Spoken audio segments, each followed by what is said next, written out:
Hello all and welcome to IACE, the Indian Academy of Competitive Exams. And today we are going to discuss the Hindu editorial. Let's start.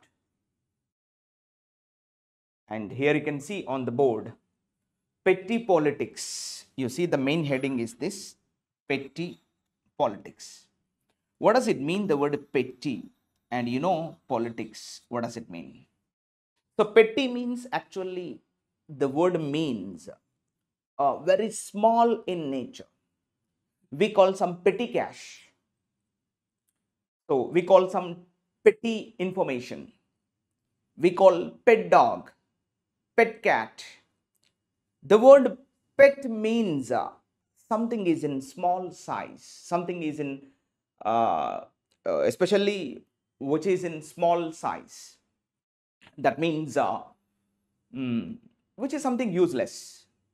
In that context also we take. Now here petty politics means doesn't mean that small politics. Here it means some useless politics. Now whatever the politics now, northern and southern politics we have, now we see the division in the country called India. So these politics are baseless, useless, something like petty, something like unimportant. That means we need to understand. Petty politics means useless politics. నీచ రాజకీయాలు ఏ విషయంలో? ఇప్పుడు చూడండి, on అన్నాడు కదా. So this is called prepositional phrase. You can see right now on the delimitation issue and the census. Right now, you see that delimitation, this is the famous issue right now happening in southern India. Not only southern India. Now, what are the states? Which are the states affected generally, are affected by this delimitation? They are worrying a lot. Not only in southern states, in northern also some states like Punjab, Orissa, Jammu and Kashmir, like this. So many states are worrying because of this delimitation process. What is delimitation? You see that limiting the constituencies is called delimitation. Just like drawing the boundary line between the constituencies is called delimitation process. నియోజకవర్గాల పునర్విభజన చట్టం అని ఒకటి ఉంటుంది. So దాని ప్రకారంగా ఈ నియోజకవర్గాల పునర్విభజన చేయడం జరుగుతుంది జనరల్గా. So last delimitation happened I think in 1975 that time, and 1975 to 2000 2000 they postponed again Congress era under prime ministerialship of Indira Gandhi. They postponed this delimitation process to 25 years, and after that again in 2001 under the NDA government, under NDA government also once again it is postponed from 2001 to 2025. This is the last year, and the next year actually the delimitation process should happen in 2026. 2026లో జరగాలి. 2026లో జరగాలి అంటే 2021లో జనాభా లెక్కలు జరగాలి. 2021లో జనాభా లెక్కలు జరిగాయా? జరగలేదు. అంటే ఇక్కడ చూడండి, సెన్సస్ అన్నాడు. సెన్సస్ మీన్స్ జనాభా లెక్కలు, జనగణన. సెన్సస్ జనాలు ఎంతమంది ఉన్నారు ఈ దేశంలో అని గుణించడాన్ని, అంటే లెక్కించడాన్ని ఏమంటామంటే సెన్సస్. అయితే కొంతమంది ఏమంటున్నారు, 2011లో చివరిసారిగా 2011లో గణన జరిగింది. మరి ప్రతి 10 ఏళ్ళకోసారి జనాభా లెక్కలు జరుగుతాయి కాబట్టి 2011 తర్వాత 2021లో జరగాలి. కానీ due to Covid, corona virus, now that was postponed. The census process was postponed, పొడిగించడం జరిగింది. సరే, 2020, 2021, 2020లో కరోనా వైరస్ అనేది దాదాపు 22 వరకు కూడా ఉంది అనుకుంటే, మరి 23లో చేయాలి కదా జనగణన. ఎందుకు చేయలేదు? ఈ యొక్క భారతీయ జనతా పార్టీ ఎందుకు చేయలేదు? ఈ యొక్క నరేంద్ర మోదీ ప్రభుత్వం ఎందుకు చేయలేదు? దీని వెనకాల ఏమైనా కుట్ర దాగి ఉందా అని చాలామంది ఆలోచిస్తున్నారు, ఆరోపిస్తున్నారు కూడా. సో 2022లో చేయొచ్చు, 23లో చేయొచ్చు, 24లో కూడా చేయొచ్చు, ఇవాళ 25లో కూడా జనగణన చేయొచ్చు. సరే, due to some general elections in 2024 దానివల్ల చేయలేకపోయారు. మరి 2025లో చేపట్టచ్చు కదా. 2025లో జనాభా లెక్కలు చేపట్టి 2026లో డీలిమిటేషన్ ప్రాసెస్ చేయొచ్చు కదా. ఎందుకు చేపట్టలేదు? 2023లో కానీ 5లో కానీ 2లో కానీ ఎందుకు చేపట్టలేదు? కులగణన జనగణన చేపట్టచ్చు కదా, ఎందుకు చేపట్టలేదు? అంటే 2026 తర్వాత జనాభా లెక్కలు చేపట్టి 2029లో ఇప్పుడు ఏదైతే 2024లో జనరల్ ఎలక్షన్స్ జరిగాయి, సాధారణ ఎన్నికలు జరిగాయి, 2024 5 యాడ్ చేస్తే 2029లో మళ్ళీ సాధారణ ఎన్నికలు జరగబోతున్నాయి. సో ఈ సాధారణ ఎన్నికలకు తగ్గట్టుగా ఇప్పుడున్నటువంటి ఈ ప్రభుత్వము ఎక్కువ సీట్లు సాధించుకోవడానికి, గడించుకోవడానికి ఏమైనా కుట్ర పన్నిందా ఈ యొక్క బీజేపీ ప్రభుత్వం అని కొంతమంది ఆరోపిస్తున్నారు. అందని యొక్క మీనింగ్ ఇక్కడ. సో అందుకే హెడ్డింగ్ ఏమిచ్చాడు, on the delimitation issue and the census. ఈ రెండు విషయాల పట్ల నీచ రాజకీయాలు జరుగుతున్నాయి అని ఈ రైటర్ ఆరోపిస్తున్నాడు. ఓకేనా, నీచ రాజకీయాలు జరుగుతున్నాయి. మరి అందుకేనా ఈ ప్రభుత్వం పోస్ట్పోన్ చేసుకుంటూ వచ్చింది? జనగణన ఎందుకు చేపట్టలే? గల కారణం ఏంటి? అంటే 2026 తర్వాత చేపట్టి 2027, 28 వరకు ఈ యొక్క డీలిమిటేషన్ ప్రాసెస్ చేపట్టి ఇప్పుడున్నటువంటి 543 ఎంపీలు ఇప్పుడు ఏదైతే మనం చెప్పుకుంటున్నామో మీరు చూస్తే 543 ఎంపీస్ కాస్త 888 ఎంపీలను చేయాలనుకుంటున్నారు. ఇలా చేసినట్లయితే ఈ చాలా వరకు ఈ ఫెచ్చింగ్ ఉంటుంది బీజేపీ ప్రభుత్వానికి. సో చూడండి ఇక్కడ దీన్ని ఎలా గుర్తుపెట్టేసుకోవాలని చూడండి. 543 కదా, ఉల్టా చదవండి 345, ఇలా గుర్తుపెట్టేసుకోవచ్చు. ప్రస్తుతం ఉన్నటువంటి మెంబర్స్ ఆఫ్ పార్లమెంట్ ఎంతమంది ఉన్నారు అంటే 543, తిప్పిరాయండి 345, ఇది లెక్క. సో ఇందులో చాలా అంశాలు డిస్కస్ చేయాల్సినటువంటి అంశాలు ఉన్నాయి. మీరు కూడా ఈ డీలిమిటేషన్ ప్రాసెస్ పట్ల అప్డేటెడ్గా ఉండండి. చాలా మంచి ఇన్ఫర్మేషన్ తెలుస్తూ ఉంటుంది. సదరన్లో ఏం జరుగుతుంది, నార్దర్న్లో ఏం జరుగుతుంది, అసలు ఎన్ని ఎంపీలు ఉన్నాయి, మొత్తం ఎన్ని ఈ యొక్క రిప్రజెంటేషన్స్ ఎంతమంది ఉన్నారు ఇక్కడ సౌత్ నుంచి. అంటే జస్ట్ ఈ 543 మంది ఎంపీలో జస్ట్ 23% మాత్రమే ఇవాళ సౌత్కు ఉన్నటువంటి రిప్రజెంటేషన్. ఈ యొక్క గలం విప్పడానికి, పార్లమెంట్లో గలం విప్పడానికి కేవలం 23% ఈ సదరన్ స్టేట్స్ రిప్రజెంట్ చేస్తున్నాయి. అంటే జస్ట్ చూడండి ఎంత తక్కువ. సో దానిలో భాగంగా ఇవాళ నిన్న జరిగినటువంటి మార్చి 22 మొన్న శనివారం జరిగినటువంటి మీటింగ్లో వీళ్ళంతా పార్టిసిపేట్ చేయడం జరిగింది. సదరన్ చీఫ్ మినిస్టర్స్ కావచ్చు, హెడ్స్ ఆఫ్ ద గవర్నమెంట్ కావచ్చు, వివిధ పార్టీల నేతలు కావచ్చు, పార్టిసిపేట్ చేసి వీళ్ళంతా ఏమన్నారంటే మాకు 33% రిప్రజెంటేషన్ ఇవ్వండి ఈ యొక్క పార్లమెంట్లో. 33%. మీరు ఎంతమంది అయినా ఎంపీలను పెంచుకోండి, మాకు సంబంధం లేదు. మై డియర్ గవర్నమెంట్, మీరు ఎంతమంది అయినా ఎంపీలను పెంచుకోండి, కానీ మాకు మాత్రం 33% ఈ యొక్క ఆ యొక్క పర్సంటేజ్ ఆఫ్ ఎంపీస్ మాకు కావాలి అని చెప్పేసి వీళ్ళు ఆ యొక్క జాయింట్ యాక్షన్ కమిటీ మొన్న మీటింగ్లో వీళ్ళంతా ఒక ప్రస్తావన తీసుకొని వచ్చారు, ఒక రెజల్యూషన్ తీసుకొని వచ్చారు. అందరి యొక్క మీనింగ్. వివిధ పార్టీ నేతలు కూడా మాట్లాడారు. మీరు డిలిమిటేషన్ చేస్తే చేపట్టండి, కానీ ఆ రాష్ట్రం యొక్క కంట్రిబ్యూషన్, జీడిపిలో ఎంతైతే కంట్రిబ్యూషన్ ఉందో ఆ కంట్రిబ్యూషన్కి తగ్గట్టుగా ఎంపీలను ఇవ్వండి అని కొన్ని రాష్ట్రాల నేతలు, కొన్ని పార్టీల నేతలు కూడా మాట్లాడడం జరిగింది. సో ఇవన్నీ కూడా చాలా చక్కగా ఇన్ఫర్మేషన్ ఇందులో పొందుపరిచారు. అవన్నీ కూడా చూద్దాం మనం వన్ బై వన్. ఓకేనా, let's enter the passage. With reference to our English, let's enter the passage. Okay, now let us enter here. Here we have the passage. Let us focus. So తెలుసు కదా మనం passage చదివేటప్పుడు what you need to focus especially అని అంటే you need to focus on subject verb agreement పైన ప్రధానంగా focus చేయాలి. దాంతోపాటుగా మధ్య మధ్యలో ఇచ్చినటువంటి hyphens part, commas part, relative pronouns, ఇలా ప్రతి ఒక్క అంశాన్ని చాలా సున్నితంగా స్పృశిస్తూ మనం ముందుకెళ్లాల్సినటువంటి అవసరం ఉంది ఇవాళ. The same things generally reflect in our exams. కాబట్టి మనం ఇక్కడ ఎంత బలంగా అయితే చదువుతామో అంతే బలంగా ఎగ్జామ్లో మనం అటెంప్ట్ చేయగల ఆ కెపాసిటీ మనకు బిల్డప్ అవుతూ ఉంటుంది. సో దానికోసం అని చెప్పి ఈ యొక్క రీడింగ్ అన్నట్టు. Okay, let's enter the passage. So ఇక్కడ నుంచి స్టార్ట్ అవుతుంది, ఇక్కడ నుంచి చదువుదాం. ఓకేనా. The impressive gathering in Chennai on March 22nd, 2025 which brought together leaders from several states including 4 chief ministers. చూడండి హైఫన్స్ పార్ట్లో ఇచ్చాడు.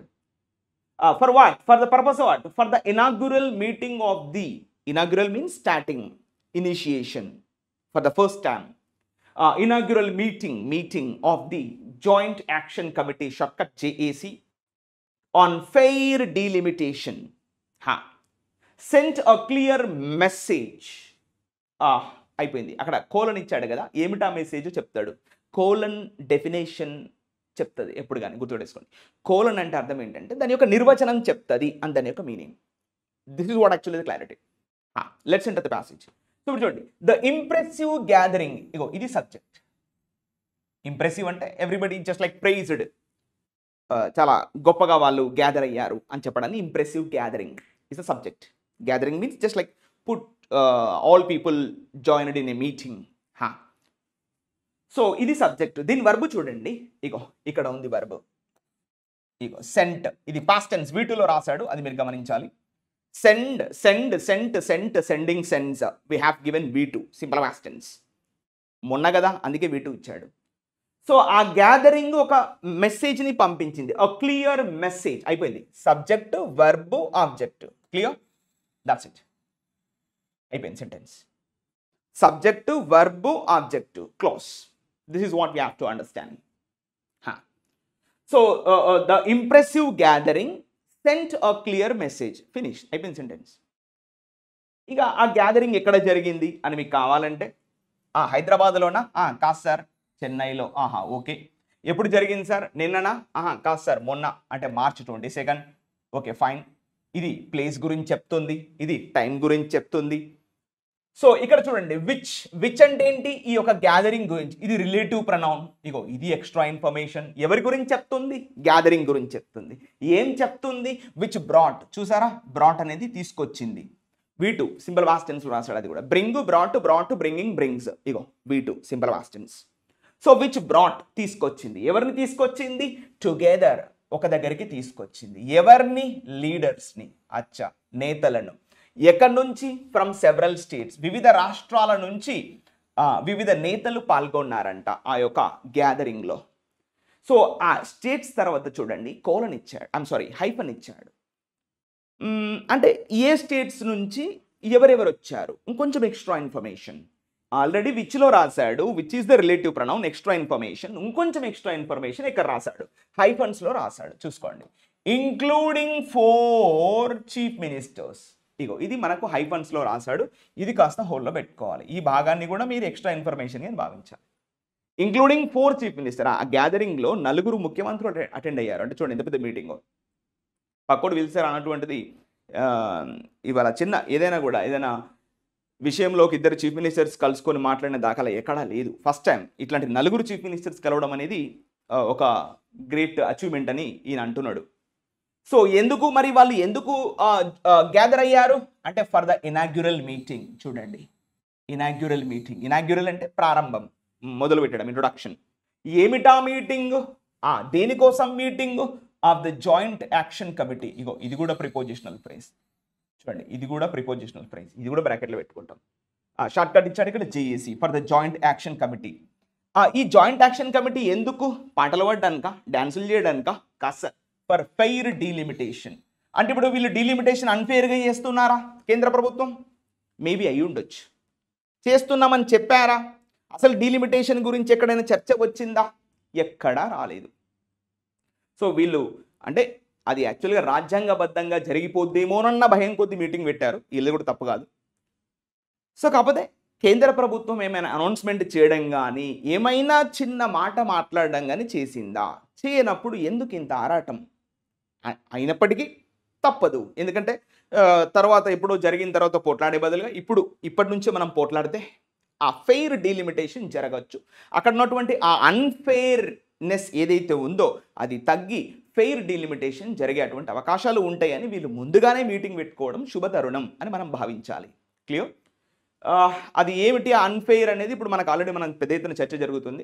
అయితే ఈ డీలిమిటేషన్ వాళ్ళు ఏ ప్రకారంగా చేస్తామంటున్నామంటే జనాభా ప్రాతిపదిక పైన చేస్తామంటున్నారు. అట్లా చేస్తే సదరన్ స్టేట్స్కే కాదు, ఏవైతే చిన్న రాష్ట్రాలు ఉంటాయో అవన్నీ కూడా పెద్ద ఎత్తున నష్టపోతాయి. సో ఇంకా మాట్లాడుతుంది దాని గురించి. So clear, as of now the subject is this and the verb is this, closed. ఇప్పుడు చూడండి ఏమిటా క్లియర్ మెసేజ్, ఆ జాయింట్ యాక్షన్ కమిటీలో ఏమిటా మెసేజ్ పంపారు అని చూడండి ఇక్కడ. ఇప్పుడు చూడండి ఎనీ డీలిమిటేషన్, ప్రపంచవ్యాప్తంగా కావచ్చు, ఇండియాలో కావచ్చు, ఇప్పటికి జరిగినటువంటి విషయాల్లో కావచ్చు, ఏ నియోజకవర్గ విభజన అయినా అని దాని యొక్క మీనింగ్ అన్నట్టు. ఎనీ అంటే ఏదైనా సరే, ఎనీ డీలిమిటేషన్ ఎక్సర్సైజ్, ఇగో ఇదంతా సబ్జెక్ట్ ఇక్కడి వరకు. అంటే ఇప్పటి వరకు జరిగినటువంటి డీలిమిటేషన్ ఎక్సర్సైజ్లు కావచ్చు, ప్రపంచవ్యాప్తంగా జరిగినటువంటి డీలిమిటేషన్, ఇటు అమెరికా కానీ చైనా కానీ ఇట్లాంటి దేశాల్లో జరిగినటువంటి డీలిమిటేషన్ ఎక్సర్సైజ్ కానీ, ఇది subject. Any delimitation exercise. Verb చూడండి, ఈజ్ అన్యాక్సెప్టబుల్, ఇగో ఇది వర్బ్. ఇది అన్యాక్సెప్టబుల్ అనేది అడ్జెక్టివ్. అది ఎట్టి పరిస్థితుల్లో ఉచితము కాదు, అనుచితము, అది ఉచితము కాదు. Any delimitation exercise is unacceptable.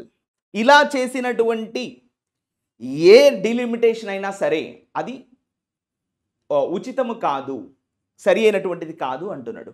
దీని ఆధారంగా చేస్తే సరి అయినటువంటిది కాదు అనేది మధ్యలో ఇచ్చాడు, అది చదువుకుందాం. మధ్యలో ఏమి ఇచ్చాడు? బేస్డ్ సోల్లీ అంటే just only, based on the current population figures. ఇగో ఇది కథ. ప్రస్తుతం ఉన్నటువంటి జనాభా లెక్కల ప్రకారంగా, యాక్చువల్లీ ఇది ఏ దేశం కాదు, మన ఇండియా గురించి చెప్పాలి. రైటర్కి ఏం రాయాలో తెలియదు, అందుకే రాసిండు. ప్రజెంట్ ఇండియాలో ఏమంటున్నాడు? Based on current population figures, ప్రస్తుత జనాభా లెక్కల ఆధారంగా. యాక్చువల్లీ ఎనీ డీలిమిటేషన్ అని రాయద్దు అక్కడ, దిస్ డీలిమిటేషన్ అని రాయాలి. But he does not know, that's why written, just you agree. Okay, this delimitation exercise is unacceptable. ఇప్పుడు చేస్తున్నటువంటి భారత ప్రభుత్వం చేయబోయేటువంటి 2026లో జనాభా లెక్కల తర్వాత భారత ప్రభుత్వం చేయబోయేటువంటి ఈ డీలిమిటేషన్ ఏదైతే ఉందో అది అన్యాక్సెప్టబుల్. ఎందుకు అన్యాక్సెప్టబుల్ అంటే ఇచ్చాడు, based on the current population figures, ప్రస్తుతం ఉన్న జనాభా లెక్కల ప్రకారంగా ఈ డీలిమిటేషన్ చేయడం అనేది కరెక్ట్ కాదు అని రైటర్ అభిప్రాయపడుతున్నాడు. ఎందుకు కరెక్ట్ కాదు సార్ అంటే, సదరన్ స్టేట్స్, ఈ దక్షిణాన ఉన్నటువంటి రాష్ట్రాలు, ఆంధ్రప్రదేశ్, తెలంగాణ, కర్ణాటక, తమిళనాడు, కేరళ, ఈ రాష్ట్రాలు కేంద్ర ప్రభుత్వం చెప్పినట్టుగా తన యొక్క జనాభాని కంట్రోల్లో పెట్టుకున్నాయి. Best example is Kerala. ఈ టోటల్ ఫర్టిలిటీ రేట్స్ ఏవైతే ఉన్నాయో, మనం పెద్ద ఎత్తున కొటేషన్స్ కూడా విన్నాం. ఇది ఇద్దరు వద్దు ఒక్కరు ముద్దు, ఇట్లా పెద్ద ఎత్తున కొటేషన్స్ విన్నాం కదా. ఇది జనాభా కట్టడి చేయడానికి సదరన్ స్టేట్స్ ఎంతగానో పాత్ర పోషించాయి జనాభాని అదుపులో పెట్టుకోవడానికి. ఇప్పుడు ఆంధ్రప్రదేశ్ టోటల్ ఫెర్టిలిటీ రేట్స్ ఏదో 1.7%, కర్ణాటక పక్కన ఉన్నటువంటి కర్ణాటక 1.8%, కేరళ 1.5% అని ఏదైతే చెప్తున్నారో దట్స్ 100% ట్రూ. ఈ సదరన్ స్టేట్స్ జనాభా లెక్కలని ఎంతో కట్టడి చేసుకున్నాయి, జనాభా పెరుగుదలను చాలా వరకు కట్టడి చేశాయి. ప్రతి కుటుంబంలో కూడా ఏమని అనౌన్స్మెంట్ ఉందంటే, ఇద్దరు వద్దు ఒక్కరు వద్దు, పర్లేదు ఇద్దరైతే ఓకే అన్న విధంగా జనాభాని కట్టడి చేసుకున్నాయి, జనాభాని అదుపులో పెట్టుకున్నాయి. But about the northern states total fertility rates 2.5, 2.6 దాటిపోయింది. ఉత్తరప్రదేశ్, బీహార్ లాంటి రాష్ట్రాల్లో ఎంతో దాటిపోయింది. వాళ్ళు double the southern states. So మరి అక్కడ జనాభా పెరిగిపోయింది కాబట్టి ఎక్కువ ఎంపీలు వాళ్ళకు వస్తారు, ఇక్కడ జనాభా తగ్గింది కాబట్టి తక్కువ ఎంపీలు వీళ్ళకి వస్తారు అనే ఒక నినాదం పెద్ద ఎత్తున పెరిగిపోతుంది వాళ్ళ. దానివల్ల వీళ్ళంతా భయపడిపోయి ముందుగానే మీటింగ్ పెట్టేశారు. That's a good thing. ఓకేనా? సో కాబట్టి ఇప్పుడు ఏమంటున్నాడంటే రైటరు, సో ఆ మెసేజ్ ఏంటో చెప్తున్నాడు. Sent a clear message, this delimitation is unacceptable because this delimitation is happening on based on the current population figures.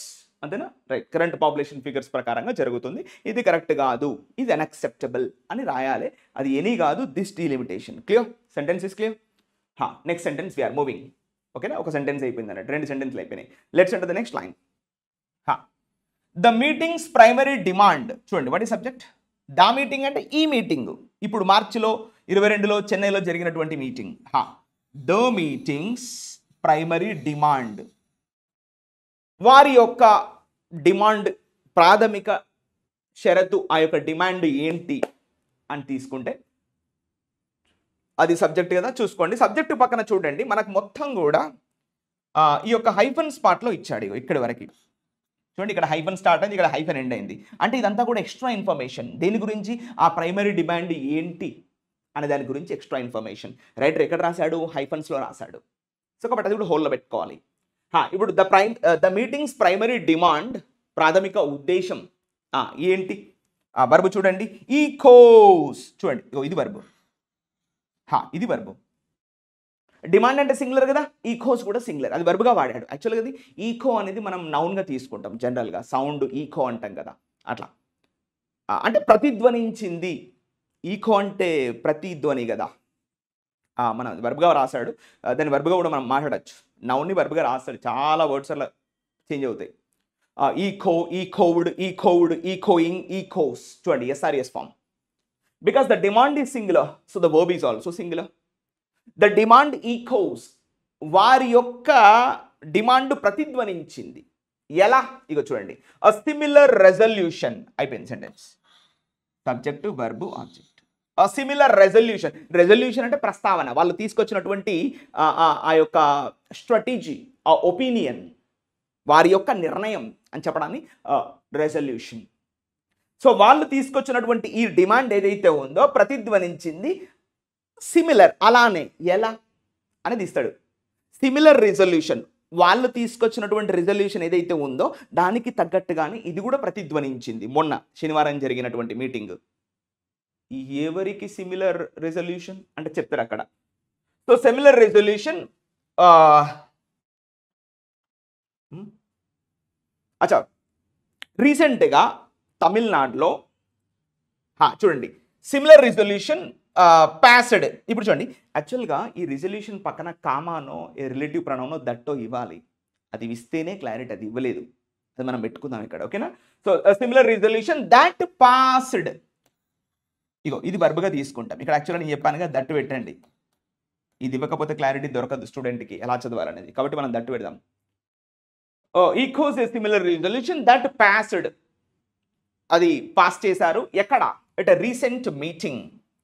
At a recent meeting. ఇంతకు ముందు కూడా ఒక మీటింగ్ జరిపారంట, March 22 కన్నా ముందు ఒక మీటింగ్ జరిగింది.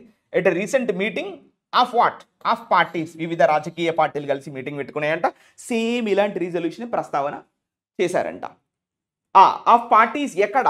ఇన్ తమిళనాడు. రీసెంట్గా తమిళనాడులో ఒక మీటింగ్ జరిగిందంట. ఆ డీటెయిల్స్ ఏమి ఇవ్వలేదు ఎప్పుడు ఎక్కడ అనేది, బట్ చెప్తున్నాడు జనరల్గా. తమిళనాడు పక్కన ఏమి ఇచ్చాడు? విచ్ అంటే ఈ మీటింగ్ గురించి చెప్తున్నాడు. తమిళనాడులో జరిగినటువంటి మీటింగ్ గురించి చెప్తున్నాడు. Which proposed. ఆ మీటింగ్లో వాళ్ళు ఏం ప్రపోజ్ చేశారు? 30-year ఎక్స్టెన్షన్, 30 సంవత్సరాల ఎక్స్టెన్షన్ చేయండి అన్న సేమ్ ప్రస్తావన ఆ మీటింగ్లో కూడా చేశారంట. రీసెంట్గా తమిళనాడులో ఒక మీటింగ్ జరిగింది. మొన్న ఆల్ పార్టీస్ మీటింగ్ కాకుండా తమిళనాడు సొంతగా తమిళనాడు లోకల్లో ఉన్నటువంటి రాజకీయ పార్టీలు కలిసి ఒక మీటింగ్ పెట్టుకున్నాయి. ఆ మీటింగ్లో వాళ్ళు 30 సంవత్సరాలు ఎక్స్టెన్షన్ చేయండి ఈ డీలిమిటేషన్ ప్రక్రియ, ఈ జనగణన కూడా 30 సంవత్సరాలు ఎక్స్టెండ్ చేయండి అన్న విధంగా వాళ్ళు ఆ మీటింగ్లో ఒక రెజల్యూషన్ తీసుకొచ్చారు. అలాంటి రెజల్యూషనే మొన్న కూడా ప్రతిధ్వనించింది ఈ శనివారం March 22 జరిగినటువంటి మీటింగ్లో. క్లియర్? సో ఆ డిమాండ్ పక్కన ఏమి ఇచ్చాడు ఇప్పుడు చదువుదాం. హైఫన్స్ పాటించాడుగా చూడండి. To extend means to continue. ఏంటది? The freeze. ఫ్రీజ్ అంటే ఏంది? ఒక స్టాండ్ ఆఫ్, ఒక స్టాపేజ్, ఒక ఇంపెడిమెంట్ అక్కడ ఉన్న. ఇప్పుడు 1975లో ఎక్స్టెండ్ చేస్తే 2020 వరకు డీలిమిటేషన్ చేయలేదు. That's called freeze. స్టాప్ చేయడం అన్నట్టు. ఫ్రీజ్ అంటే మొత్తం గడగట్టుకోవడం. ఇక మళ్ళా 2021లో వాళ్ళు ప్రస్తావిస్తే 2021లో ప్రస్తావించారు under NDA government, Bharatiya Janata party తరపున.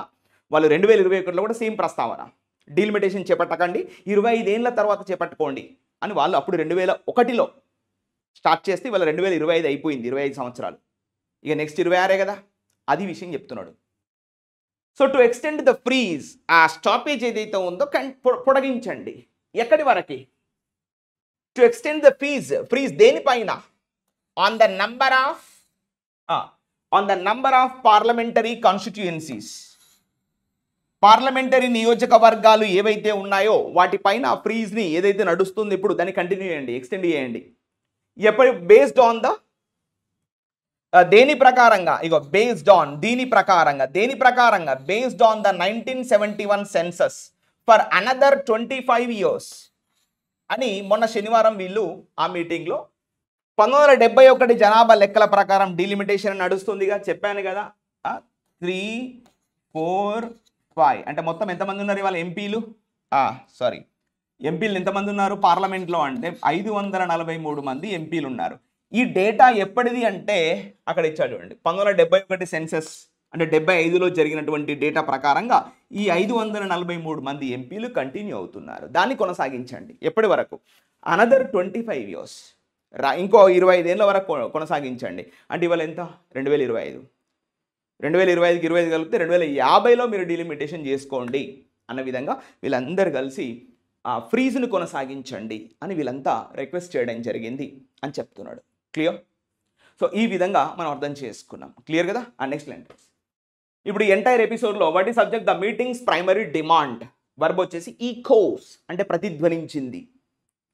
దేనికి తగ్గట్టుగా అంటే సిమిలర్ రెజల్యూషన్. అంతకుముందు తమిళనాడు లోకల్లో ఒక మీటింగ్ పెట్టుకొని వాళ్ళు ఏదైతే 30 సంవత్సరాలు ఎక్స్టెండ్ చేయాలన్నారో సేమ్ అదేవిధంగా ఈ మీటింగ్లో కూడా 25 సంవత్సరాలు ఎక్స్టెండ్ చేయండి, ఫ్రీజ్ను కొనసాగించండి ప్లీజ్, ఇప్పుడే వద్దు డీలిమిటేషన్ అని వీళ్ళంతా వేడుకున్నారంట. క్లియర్? అదే next line. So this concept of freeze, ఇప్పుడు చూడండి సబ్జెక్ట్ ఏంటి? దిస్ కాన్సెప్ట్, ఈ విధానము, ఈ స్ట్రాటజీ. ఇప్పుడు ఆఫ్ ఫ్రీజ్ అన్నాడు కదా, ఇది మనం prepositional phrase. Of freeze, freeze అంటే స్టాప్, ఆపడం మొత్తం. చూడండి, this concept is not new. ఈ ఫ్రీజ్ చేయడం అనే కాన్సెప్ట్ ఏదైతే ఉందో 1975లో చేస్తే 2000 సంవత్సరానికి వచ్చింది. 2021లో మళ్ళీ ప్రస్తావన చేస్తే 2025 వరకు వచ్చింది. మళ్ళీ 2026లో చేయబోతే 2050 వరకు ఇవ్వచ్చు.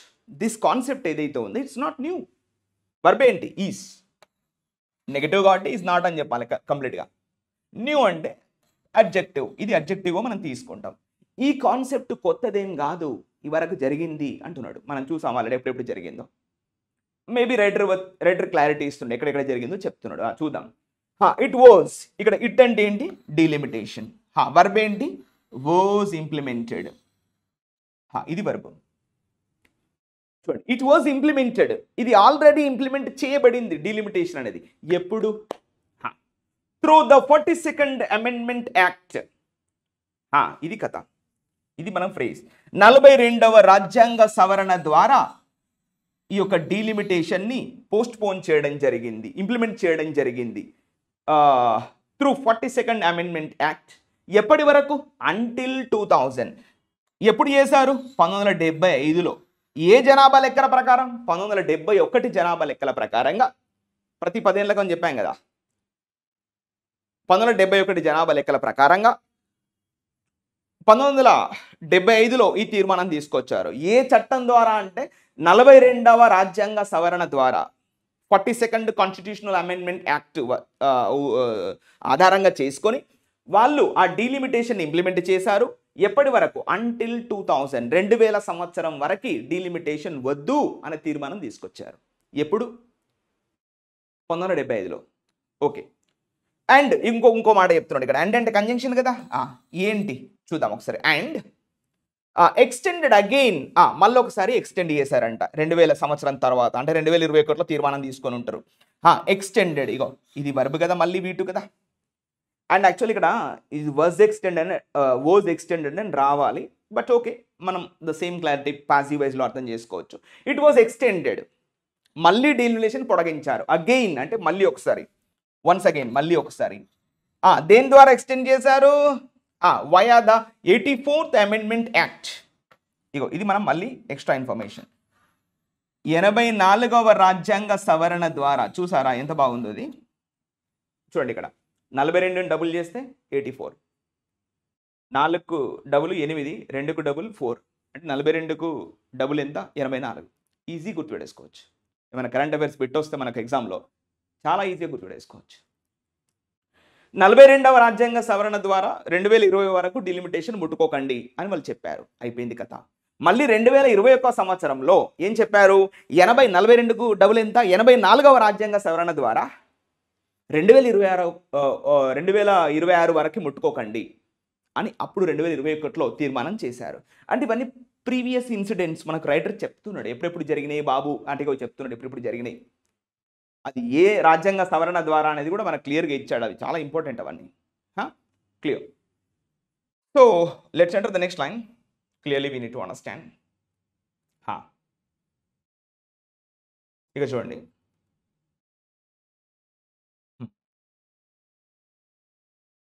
రైట్. సో రైట్లీ అంటే అక్యురేట్లీ, కరెక్ట్లీ, చాలా స్పష్టంగా, ఇది మనం ఒక అడ్వర్బ్ తీసుకుంటే సబ్జెక్ట్ ఏంటి, the JAC joint action committee, ఇది సబ్జెక్ట్. వర్బ్ ఏంటి, ఎంఫసైజ్డ్. ఇగో V1 V2? Yes V2. Emphasised means stressing the point. ఏదైనా ఒక అంశాన్ని నొక్కిపట్టి చెప్పడం ఇస్ కాల్డ్ ఎంఫసైజ్డ్ అని మనం చెప్తా ఉంటాం. Asserting, exhorting, demanding, like this you can take the words. So ఇప్పుడు మొన్న శనివారం జరిగినటువంటి జాయింట్ యాక్షన్ కమిటీలో వాళ్ళు దేన్ని నొక్కిపెట్టి చెప్పారు అంటే, ఇగో ఎంఫసైజ్డ్ దట్. దట్ అంటే కంజంక్షన్ కదా, writer is writing in the indirect speech అండి. ఓకేనా. What is subject right now, states, రాష్ట్రాలు. దీని వర్బ్ చూడండి, స్టేట్స్. ఇప్పుడు చూడండి, విచ్ అంటే ఏంటి, రిలేటివ్ ప్రొనౌన్ కదా. అంటే ఈ స్టేట్స్ గురించి రైటర్ ఏమో చెప్పాలనుకుంటున్నాడు కాబట్టి మనకు ఇది రిలేటివ్ ప్రొనౌన్లో రాశాడు. States which have successfully implemented family planning. ఇగో ఇదంతా రిలేటివ్ ప్రొనౌన్ అండి. చాలా విజయవంతంగా ఏవైతే రాష్ట్రాలు, సదరన్ స్టేట్సే కాదు, ఈవెన్ నార్దర్న్ స్టేట్స్ కూడా, ఏ రాష్ట్రాలు అయితే ఫ్యామిలీ ప్లానింగ్, ఇద్దరు వద్దు ఒక్కరు ముద్దు ఇలాంటి స్టేట్మెంట్స్ ఉన్నాయి కదా అవి. సో ఏ రాష్ట్రాలు అయితే చక్కటి ఫ్యామిలీ ప్లానింగ్ చేసుకున్నాయో వాటి గురించి మాట్లాడుతున్నాడు. ఎక్స్ట్రా ఇన్ఫర్మేషన్ కాబట్టి రిలేటివ్ ప్రొనౌన్లో పెట్టాడు. యాక్చువల్గా సబ్జెక్ట్ ఏంటి, స్టేట్స్. ఇప్పుడు చూడండి వర్బ్ ఏంటి, స్టేట్స్. వర్బ్ చూడండి, షుడ్ నాట్ బి పీనలైజ్డ్. ఆయా రాష్ట్రాలు శిక్షింపబడకూడదు. షుడ్ అంటే రైటర్ ఏంటంటే, writer is giving the suggestion, ఒక సలహా ఇస్తున్నాడు. ఆయా రాష్ట్రాలు శిక్షించబడకూడదు. పీనలైజ్డ్ అంటే పనిష్డ్. పనిష్డ్ అన్న పీనలైజ్డ్ అన్న ఒకటే. ఆయా రాష్ట్రాలు శిక్షించబడకూడదు. ఏ రాష్ట్రాలు ఇచ్చాడు మధ్యలో, which have successfully implemented family planning.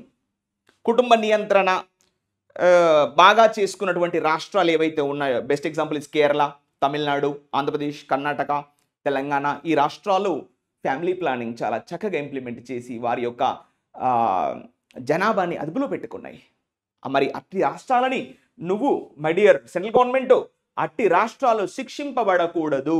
దేంతోటి, కొరడాతోట కాదు సార్, మరి దేంతోటి, విత్, చూడండి, విత్ రెడ్యూస్డ్ పార్లమెంటరీ రిప్రజెంటేషన్. ఇది కథ.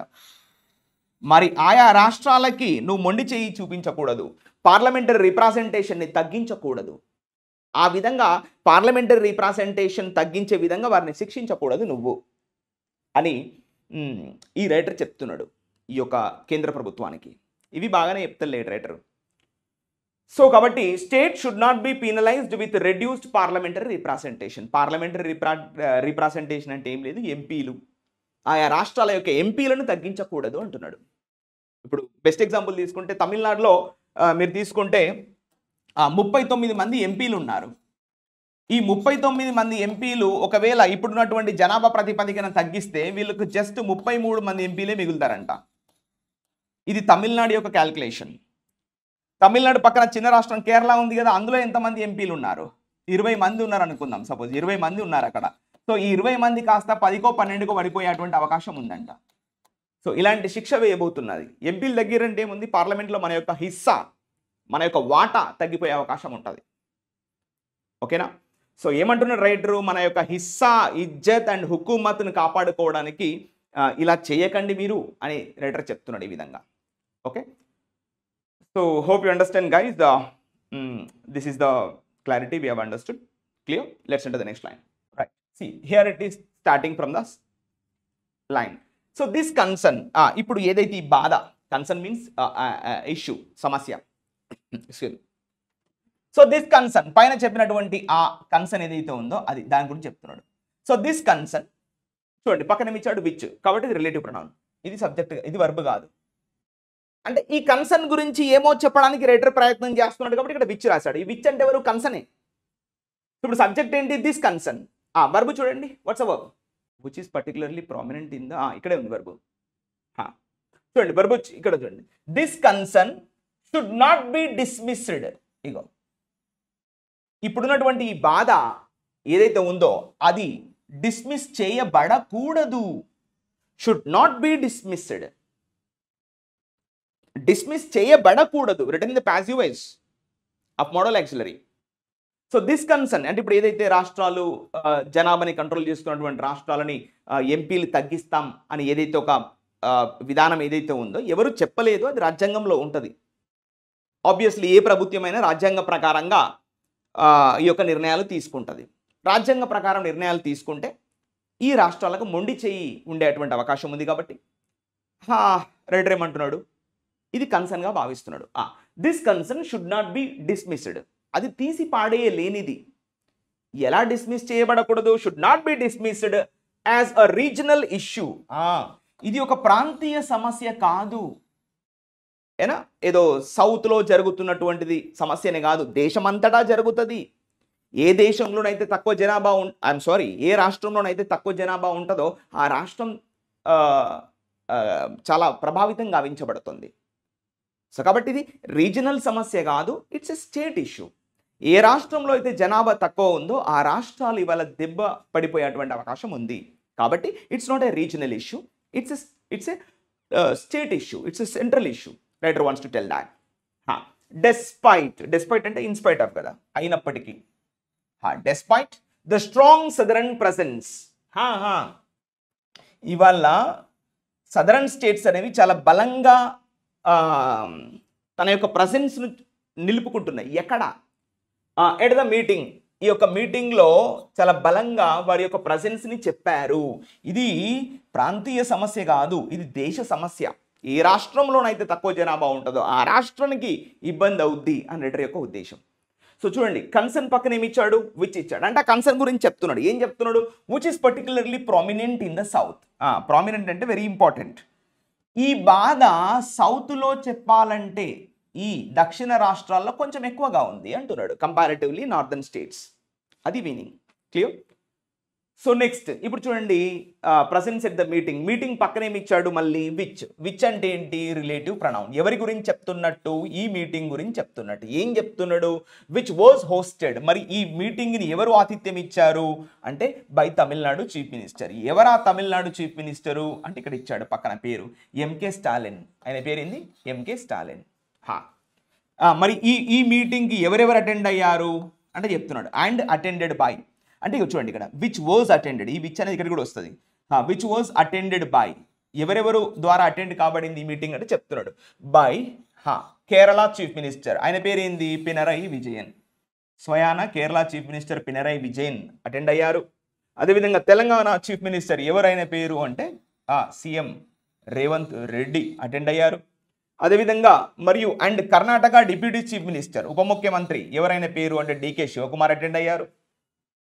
ఆయన పేరేంది అంటే డిప్యూటీ చీఫ్ మినిస్టర్ ఎవరు అంటే డికే శివకుమార్ అటెండ్ అయ్యారు. ఇగో ఇంతమంది అటెండ్ అయ్యారంట. మరి ఆంధ్రప్రదేశ్ ముఖ్యమంత్రి కాలేదు అంటే కాడు, ఎందుకంటే కూటమి కదా, impossible to go. Even deputy CM కూడా అటెండ్ కాలేదు అని మనం అర్థం చేసుకోవాలి. సో ఈ మొత్తం ఎపిసోడ్లో చూసారా, సబ్జెక్ట్ ఏంటి? This concern. వర్బ్ చూడండి, should not be dismissed. That's all. ఈ బాధను మనం తిప్పికొట్టలేము. ఏదో ప్రాంతీయమైనటువంటి వాదన కాదు, ఈ కన్సర్న్ ఏదో ప్రాంతీయమైనటువంటిది కాదు, దేశ సమస్య అని రైటర్ అంటున్నాడు. క్లియర్? ఈ మీటింగ్ ఎవరు కండక్ట్ చేశారు, ఎవరు హోస్ట్ చేశారు అంటే తమిళనాడు చీఫ్ మినిస్టర్. ఈ మీటింగ్కి ఏ చీఫ్ మినిస్టర్స్ అటెండ్ అయ్యారో అది చెప్పారు.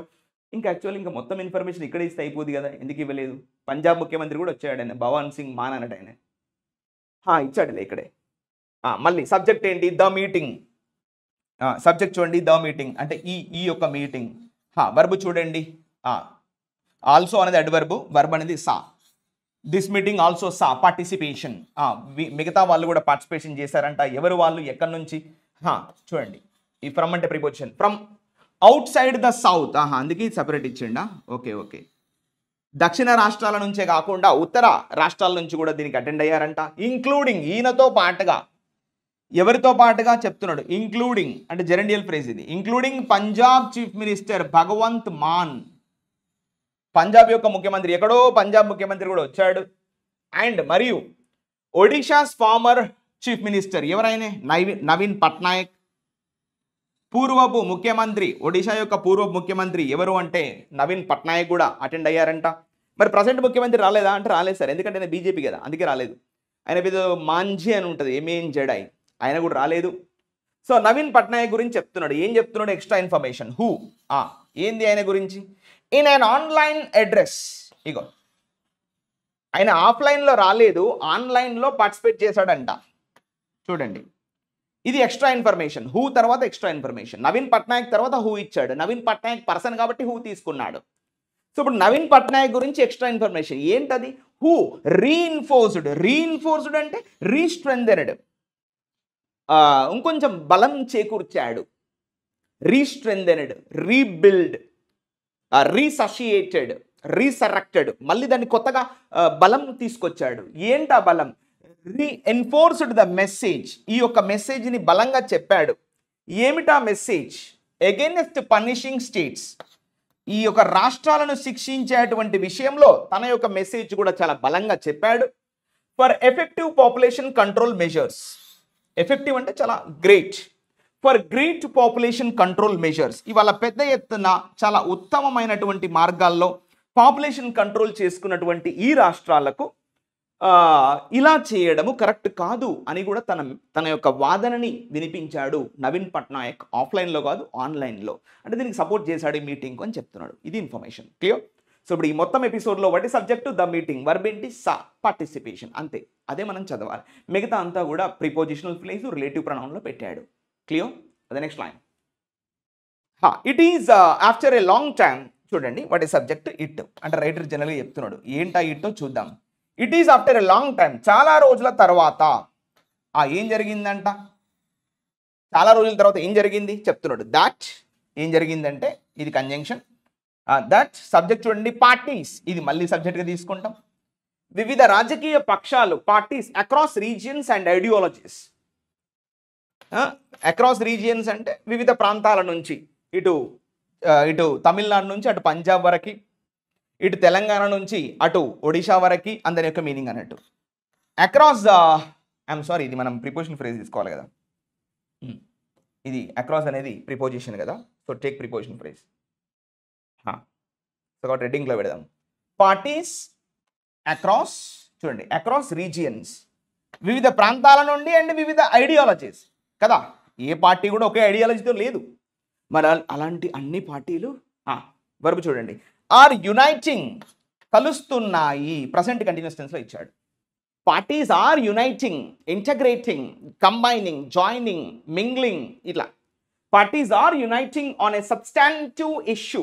సబ్స్టాంటివ్ అంటే సూటబుల్, కన్సిడరబుల్, ఒక సరి అయినటువంటి సమస్య పైన ఇవాళ అన్ని పార్టీలు కలుస్తున్నాయి, ఏకమవుతున్నాయి. యునైటింగ్ అంటే ఏకమవ్వడం. మరి కరెక్ట్ కదా. ఇదేదో పార్టీకి సంబంధించినటువంటి విషయం కాదు, దేశానికి సంబంధించిన విషయం. రేపొద్దున ఈ ఇంప్లిమెంట్ చేసేటప్పుడు వీళ్ళు ఏమంటారు? బీజేపీ వాళ్ళు, రాజ్యాంగంలో ఉంది, మేము చేస్తున్నాం అంటారు వాళ్ళు. సో దానికి చెక్ పెట్టడానికే ముందుగానే వీళ్ళంతా సర్దుకుంటున్నారు ముల్లెమూట అట్లా. సో ఇదండి, ఓకేనా. ఇప్పుడు చూద్దాం ఇక్కడ ఆన్ ఏ సబ్స్టాంటివ్ ఇష్యూ. ఏమిటా issue? Writer wants to tell that issue. What is that? Substantive issue. ఏమిటా ఇష్యూ? చూడండి, మనకు చూసారా, హైఫన్స్లో ఇచ్చాడు. ఏమిటా సమస్య? Representative democracy. ఇవాళ మనము ఎలాంటి ఒక ప్రజాస్వామ్యంలో ఉన్నాము అంటే రిప్రజెంటేటివ్ డెమోక్రసీలో ఉన్నాం మనం ఇవాళ. అవునా కదా? ఇవాళ ప్రజాస్వామ్యం అంటే ఏంటి? ప్రజల చేత, ప్రజల కొరకు, ప్రజల ద్వారా పాలించేటువంటి ప్రభుత్వం. డెమోక్రసీ, డెమో అంటే పీపుల్, క్రసీ అంటే government. So government by the people is called what? Democracy. Clear? అంటే నేను వెళ్ళి పార్లమెంట్లో కూర్చోను, కాకపోతే నా తరపున ఒకరికి ఓటు వేసి ఆయన ఎన్నుకొని నేను పార్లమెంట్కి పంపిస్తున్నా. అలాంటి ఒక ప్రజాస్వామ్య దేశంలో అందరి యొక్క మీనింగ్ అన్నట్టు రీప్రజెంటేటివ్ డెమోక్రసీ. ఈ రీప్రజెంటేషన్ అంటే ఏమంటాం? ప్రాతినిధ్య ప్రజాస్వామ్యం కావచ్చు అట్లా. సో అలాంటి ఒక దేశంలో ఉన్నటువంటి నేను మరి దానికి వాళ్ళ భంగం వాటిల్లుతుంది కాబట్టి అది ఒక సబ్స్టాంటివ్ ఇష్యూ అని రైటర్ అంటున్నాడు. రదర్ దాన్ ఇలా కాకుండా, రదర్ దాన్ ఇలా కాకుండా, ఇలా చేయట్లేదు. ఎలా చేయట్లేదు? Forming opportunistic electoral coalitions. నిన్న మొన్నటి వరకు ఒక 2 పార్టీలు కలుస్తున్నాయంటే ఏమనుకునేది బయట జనాలు, ఏముంది ఓటు బ్యాంకు కోసం కలిసినలే అని అనుకునేవాళ్ళు నిన్న మొన్నటి వరకు. కానీ ఇవాళ అట్లా కాదు, ట్రెండ్ మారింది అంటున్నాడు. సో ఫార్మింగ్ ఎలా ఏకమవుతున్నాయంట, రదర్ దాన్ ఇలా ఏకం అవ్వట్లేదు. ఎలా ఏకం అవ్వట్లేదు? ఆపర్చునిస్టిక్ ఎలక్టోరల్ కోalitions, ఏదో అవకాశ ఓటు బ్యాంకు కూటములుగా మారట్లేదు. వీళ్ళు ఎలా కలుస్తున్నారు అంటే are uniting on substantive issue. వాళ్ళందరూ ఒక ముఖ్యమైనటువంటి విషయం పైన ఏకమవుతున్నారు.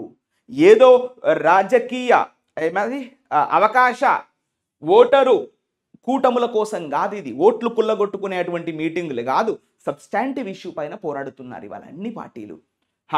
దట్ ఇప్పుడు చూడండి, ఇప్పుడు దట్ అంటే ఏంటి ఇక్కడ? ఎస్, రిలేటివ్ ప్రణామం. ఎవరి గురించి మాట్లాడుతున్నట్టు? ఈ కోalition గురించి మాట్లాడుతున్నాడు. కోalitions అంటే ఏంటి? కూటములు, గ్రూప్స్, వాటి గురించి మాట్లాడుతున్నాడు. దట్ ల్యాక్, చూడండి ల్యాక్ అంటే ఇది మళ్ళీ వర్బ్గా తీసుకోవాలి. ల్యాక్ అంటే తక్కువైపోతుంది. That lack policy coherence. Coherence అంటే ఏంటి? ఆ రిలేషన్షిప్, ఆ బంధం, ఆ బాండ్. ఇవాళ పెద్ద ఎత్తున దేశంలో ఉన్నటువంటి వివిధ కోalitions వాళ్ళ దగ్గర ఒక పాలసీ విధానమైనటువంటి పాలసీ కోహరెన్స్కు విధానమైనటువంటి ఒక ఎజెండా ఏం లేదు.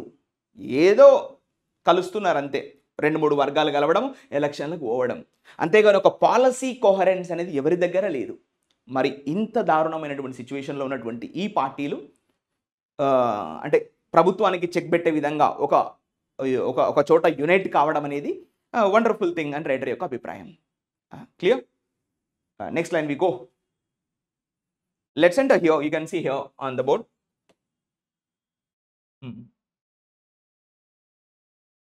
Let's see here. చూడండి, what is subject right now? The Bharat Rashtra Samiti's working president. ఈయనకి ఇంగ్లీష్ వచ్చు కాబట్టి ఈయన మాట్లాడి ఉంటాడు బాగా, అందుకే ఈయన పేరేశారు. ఆయన పేరేంది? ద భారత్ రాష్ట్ర సమితిస్ వర్కింగ్ ప్రెసిడెంట్. అంటే ఇంతకుముందు ద దెన్ పార్టీ టీఆర్ఎస్, ఇప్పుడు బీఆర్ఎస్గా మారింది కదా, షార్ట్కట్ బీఆర్ఎస్. సో అట్లా పేరు మార్చుకున్నారంట. అందులో వర్కింగ్ ప్రెసిడెంట్ ఏంటి ఆయన పేరు అంటే కేటీ రామారావు, కల్వకుంట్ల తారక రామారావు అనే పేరు అనేది.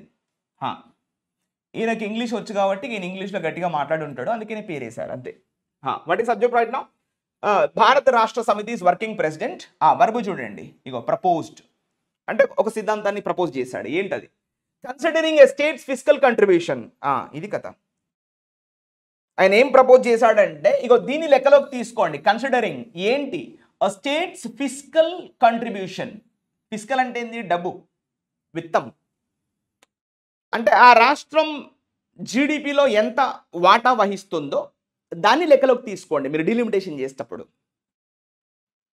అప్పుడు మంచి వాటా మాకు వస్తుంది, మంచి ఎంపీలు మాకు ఉంటారు అనే విధంగా ఆయనే ఒక మంచి పాయింట్ తీసుకొచ్చాడు మనం అనుకోవాలి ఇక్కడ. సో కన్సిడరింగ్ ఏ స్టేట్స్, ఏ రాష్ట్రం యొక్క ఫిస్కల్ కంట్రిబ్యూషన్, కేంద్రంలో వాటా ఎంత ఉంది, డబ్బు వాటా ఎంత ఉంది, దాని ప్రకారంగా మీరు ఎంపీ సీట్లు అలొకేట్ చేయండి అని రైటర్ యొక్క ఉద్దేశం. యాజ్ ఏ పారామీటర్, దీన్ని ఒక మీరు పారామీటర్గా తీసుకోండి మై డియర్ సెంట్రల్ గవర్నమెంట్ అన్న విధంగా ఆయన ప్రపోజ్ చేశాడు. ఎక్కడ అంటే ఇన్ ద డీలిమిటేషన్ ప్రాసెస్. ఈ డీలిమిటేషన్ ప్రాసెస్లో ఏ రాష్ట్రం అయితే ఉందో ఆ రాష్ట్రం యొక్క ఫిస్కల్ కంట్రిబ్యూషన్ని తీసుకోండి, ఆ పారామీటర్ని లెక్కలోకి తీసుకోండి ఈ డీలిమిటేషన్ ప్రాసెస్లో అని ఆయన చెప్పాడు. చూడండి, దాని తర్వాత ఏమి ఇచ్చాడు? హైఫన్ ఇచ్చాడు. అంటే దాని గురించి ఇంకొంచెం ఎక్స్ట్రా ఇన్ఫర్మేషన్ రైటర్ చెప్తున్నాడు. ఆయన ఐడియా, ఇది ఒక ఆలోచన కదా, ఆయన ఐడియా ఈ స్టేట్ యొక్క ఫిస్కల్ పాలసీని మీరు లెక్కలోకి తీసుకోండి అని కేటీ రామారావు చెప్పాడు కదా, ఈ ఆలోచన, ఈ ఐడియా దట్ మే హెల్ప్. చూసారా ఎంత ఇంపార్టెంటో ఇది. ఇప్పుడు చూడండి, దట్ అంటే ఎవరు? ఈ ఐడియా. దీనికి మళ్ళీ వర్బ్ ఏమి ఇచ్చాడు చూడండి, దట్ మే హెల్ప్. ఇది ఇలా సహాయం చేయొచ్చు. చూసారా, హెల్ప్ పక్కన మీకు బేర్ ఇన్ఫినిటివ్ ఇచ్చాడు. ఇది టు ఇన్ఫినిటివ్ కాదు, బేర్ ఇన్ఫినిటివ్. అంటే దీన్ని బట్టి హెల్ప్ అనే పదం ఎక్కడైతే వస్తుందో దాని పక్కన బేర్ ఇన్ఫినిటివ్ రాయాలి అని రైటర్ యొక్క ఉద్దేశం. అందుకే ఆయన కూడా టు అడ్రస్ అని రాయాలి, అడ్రస్ అని రాశాడు. Address means to solve the issue. So idea that may help address the concerns. Address the concerns అంటే ఇష్యూస్. ఎవరి సమస్యలు? ఆఫ్ ద సదరన్ స్టేట్స్, దక్షిణ రాష్ట్రాల్లో ఉన్నటువంటి ఈ సమస్యలు ఏవైతే ఉన్నాయో వాటిని మీరు చాలా అద్భుతంగా అడ్రస్ చేయొచ్చు. ఇలా మీరు ఫిస్కల్ కంట్రిబ్యూషన్గా మీరు డిలిమిటేషన్ ప్రాసెస్ చేయండి అనే ఆలోచన చాలా బాగుందంట అని రైటర్ చెప్తున్నాడు. Next but is the contradictory statement కదా.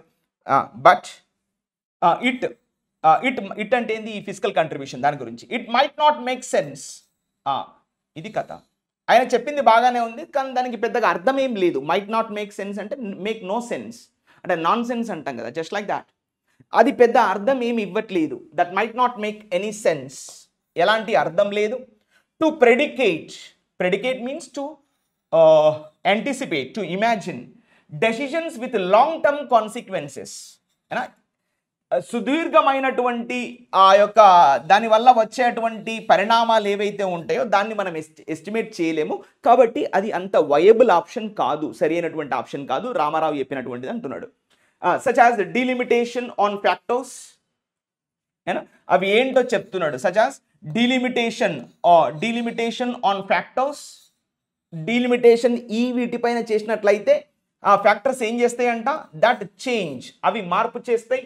ఫ్రమ్ 1 year to another, ఒక సంవత్సరం నుంచి ఇంకో సంవత్సరంకి మార్పు చెందేటువంటి అవకాశాలు ఉంటాయి. ఎందుకంటే ఫిజికల్ కంట్రిబ్యూషన్ లాగా తీసుకుంటే ఒక సంవత్సరం మంచి ఆదాయం రావచ్చు, ఇంకో సంవత్సరం తక్కువ ఆదాయం రావచ్చు. కాబట్టి నీ ఆలోచన కరెక్ట్ కాదు నాయనా అని ఈ పేపర్ అయినా కూడా చెప్తున్నాడు తారక రామారావుకి, కేటీఆర్కి. తండ్రి పాలన కదా, అట్నే ఉంటుంది. ఇన్ ఎనీ కేస్ ఆయన సొంతకు వస్తేనేమో బాగుండు, వచ్చిన వాళ్ళనేమో తీసుకోరు. సరే ఇన్ ఎనీ కేస్ ఏ విషయంలోనైనా సరే ద యూనియన్ గవర్నమెంట్, ఇప్పుడు అలా కేంద్ర ప్రభుత్వం ఏదైతే ఉందో, వర్బు చూడండి, మస్ట్ యాక్ట్, తగిన విధంగా పనిచేయాలి. వితౌట్ డిలే, ఎలాంటి పోస్ట్ పోన్ లేకుండా కరెక్ట్గా పనిచేయాలి. దేనికోసం, to bring national wide consultations, మొత్తం దేశవ్యాప్తంగా చర్చలు తీసుకురావాలి. Involving A wide range of parties, పెద్ద ఎత్తున అన్ని రాజకీయ పక్షాలు అందులో ఉండే విధంగా మీరు నేషన్ వైడ్ కన్సల్టేషన్ జరపండి అని ఈ రైటరు ఈ యూనియన్ గవర్నమెంట్కి చెప్తున్నాడు. Close. What is subject, the union government. Verb ఏంటి, must act without delay, object closed.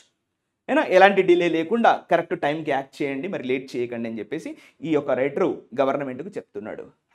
Before initiating the delimitation commission, చూడండి ఇదంతా phrase, prepositional phrase. Delimitation commission, ఒక కమిషన్ ఏర్పరుస్తారు కదా వాళ్ళు, అది ఇంప్లిమెంట్ చేసే ముందు రైటర్ ఏం చెప్తున్నాడు, ఇట్ షుడ్ అంటే గవర్నమెంట్, ఇక్కడ union government, it should plus V1 కదా, ఇట్ షుడ్ ఫెసిలిటేట్ అంటే అవకాశం కల్పించాలి. ఏమిటి అవకాశం, ఇంక్లూజివ్ డైలాగ్ అంటే ఒక సమ్మిళితమైనటువంటి డైలాగ్ అంటే చర్చ. ఇంక్లూజివ్ అంటే అందరిని కలుపుకొని, నాట్ ఎక్స్క్లూజివ్, ఇంక్లూజివ్, సమ్మిళితమైనటువంటి ఒక చర్చ జరపాలి. Regardless of when the next census, regardless of అంటే ఇది అవసరం లేకుండా, మీరు ఎప్పుడు జనాభా లెక్కలు చేపడతారు అనే విషయం పక్కన పెట్టి 2026లో చేపడతారా, 2027లో చేపడతారా, 28 అనే విషయాలు పక్కన పెట్టి వెంటనే ఒక ఇంక్లూజివ్ డైలాగ్కి మీరు పూనుకోవాలి. Regardless of the when next census. Census పక్కన చూడండి మళ్ళీ హైఫన్ స్పాట్ ఇచ్చాడు. చూడండి సెన్సస్ పక్కన మళ్ళీ హైఫన్ స్పాట్ ఇచ్చాడు. ఏమంటున్నాడు, అండ్ ఎసెన్షియల్ ప్రీ రిక్విసైట్, తప్పనిసరి అయినటువంటి, రిక్విసైట్ అంటే రిక్వైర్మెంట్, ప్రీ రిక్విసైట్ అంటే ప్రీ రిక్వైర్మెంట్, ముందే అవసరం పడ్డటువంటి ఈ యొక్క లెక్క జరగాలి. ఫస్ట్ ఆఫ్ ఆల్ జనాభా లెక్క అనేది ఒక ప్రీ రిక్విసైట్ అంటే very important requirement right now in the nation అని రైటర్ అంటున్నాడు. So regardless of when the next census is conducted, మీరు నెక్స్ట్ సెన్సస్ ఎప్పుడు కండక్ట్ చేస్తారో అనే విషయాన్ని పక్కన పెట్టి వెంటనే ఒక ఇంక్లూజివ్ డైలాగ్ అంటే ఒక ఇంక్లూజివ్ డైలాగ్ చేపట్టాలి అని రైటరు అభిప్రాయపడుతున్నాడు ఇక్కడ. క్లియర్. సో ఫార్ అనేది మళ్ళీ అడ్వర్బ్. సో ఫార్ అంటే అప్ తక్, ఇప్పటి వరకు.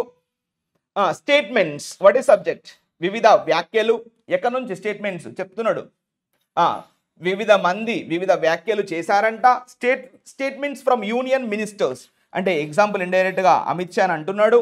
అమిత్ షా ఏమంటున్నాడు, డీలిమిటేషన్ వల్ల రాష్ట్రాలకు, దక్షిణ రాష్ట్రాలకు ఎలాంటి ఇబ్బంది లేదు అంటున్నాడు. అంటే ఇలాంటి స్టేట్మెంట్స్ గురించి మాట్లాడుతున్నాడు. Statements have failed, Amit Shah చేసినటువంటి స్టేట్మెంట్స్ అవన్నీ కూడా పతనమయ్యాయి. టు ప్రొవైడ్ క్లారిటీ, ఏ విధంగా డీలిమిటేషన్ చేస్తున్నారనే క్లారిటీకి అసలు ఏమీ మాట్లాడలేదు. ఇప్పుడైనా కంక్లూజన్కి వచ్చాడు న్యూస్ పేపర్ అయినా. సరే తీసుకోండి. నెక్స్ట్ సెంటెన్స్ రైటర్ ఏమంటున్నాడో చూద్దాం. Right, let's hear. What is subject right now? The center.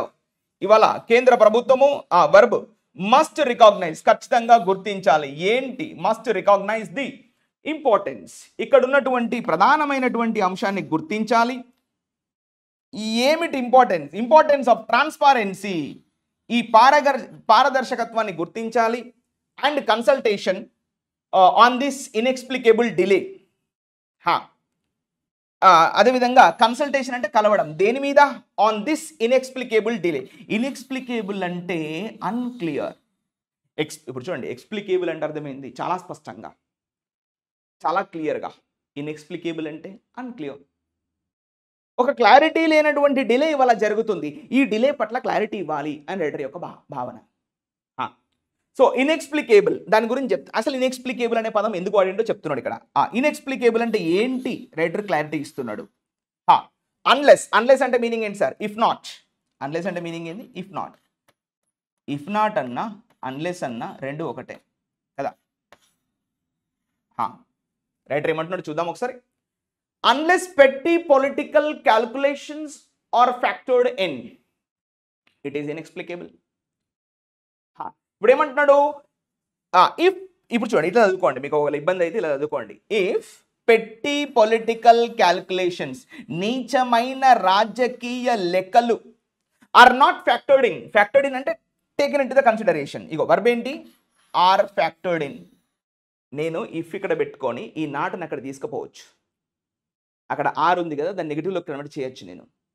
ఎలా చదవాలి చూడండి. ఇన్ఎక్స్ప్లికేబుల్ అంటే అర్థం చెప్తున్నాడు, దాని యొక్క ఆ పదం ఎందుకు వాడాడు అక్కడ అనేది చెప్తున్నాడు ఇక్కడ. ఇఫ్ పెట్టి పొలిటికల్ క్యాల్కులేషన్స్, నీచమైన రాజకీయ లెక్కలు కనుక లెక్కలోకి తీసుకోకపోతే ఈ డీలిమిటేషన్ ప్రాసెస్ అనేది ఎప్పుడో జరిగిపోయేది అని అంటున్నాడు. కానీ అవే రాజకీయాలు, అవే పెట్టి పొలిటికల్ క్యాల్కులేషన్స్ ఇప్పటికి కూడా జరుగుతున్నాయి. అక్కడ ఫ్యాక్టర్డ్ ఇన్ అంటే అర్థం చేసుకోండి, కన్సిడర్డ్. నేను రాస్తానులే, ఇబ్బంది ఎందుకు. ఫ్యాక్టర్డ్ ఇన్ అంటే లెక్కలోకి తీసుకోవడం, అంటే దీన్ని ఏం రాస్తానంటే కన్సిడరేషన్ అని రాయొచ్చా? కన్సిడర్డ్ అని రాయొచ్చా? Yes, I can write. ఇలా కూడా తీసుకోవచ్చు. అన్లెస్ పెట్టి political calculations are factored in, నీచమైన అటువంటి రాజకీయాలు చేయకపోతే ఇప్పటివరకు ఎప్పుడో డీలిమిటేషన్ జరిగిపోయేది. 1970లో జరిగితే మరి 2000 జరగాలి కదా, 2001లో మిస్ అయింది, మరి ఇప్పుడైనా జరగాలి కదా. ఇప్పుడు కూడా ఈ పెట్టి పొలిటికల్ క్యాల్కులేషన్స్ ఎందుకు? Please do the delimitation and the census అని ఇండైరెక్ట్గా రైటర్ అంటున్నాడు. ఇక్కడ ఏదో ఒక పార్టీని విమర్శించట్లేదు, జనరల్గా కొంచెం క్రిటిసైజ్గా ఈ యొక్క ప్యాసేజ్ రాస్తున్నాడు రైటరు. ప్రభుత్వాల్ని కాస్త క్రిటిసిజంగా మాట్లాడుతున్నటువంటి అంశం. So hope you understand guys. ఈ విధంగా మనం ప్యాసేజ్ని అర్థం చేసుకోవడానికి ప్రయత్నం చేస్తే మంచి క్లారిటీ ఉంటుంది. ఈ విధంగా చూడండి, ఎన్నో పదాలు వాడాడు, మధ్యలో ఎంతో గ్రామర్ వాడాడు. ఇలా ప్రతిరోజు చదువుకోవడం వల్ల ఆయా ఎగ్జామ్స్లో వచ్చేటువంటి క్వశ్చన్స్ ఆర్ నథింగ్. దానివల్ల మీకు మంచి క్లారిటీ కూడా పెరుగుద్ది. ఈ డీలిమిటేషన్ అంటే ఏంటి, ఈ యొక్క ఎన్ని ఎంపీ సీట్లు ఉన్నాయి, ఆంధ్రప్రదేశ్లో 25, తెలంగాణలో 17, తమిళనాడులో 39, కేరళలో 20. చూడండి ఇక్కడ దాదాపు ఒక 120, 130 వచ్చినాయి అవుట్ ఆఫ్ 543. అంటే ఎంత పర్సెంటేజ్ రైట్ నౌ అంటే జస్ట్ 23%. మనం గలం విప్పుతుంది పార్లమెంట్లో ఏంటంటే కేవలం 23% అని దాని యొక్క ఇది పెంచాలి అని వీళ్ళు వేడుకుంటున్నారు. ఓకేనా? So hope you understand guys and thank you. Have a good day.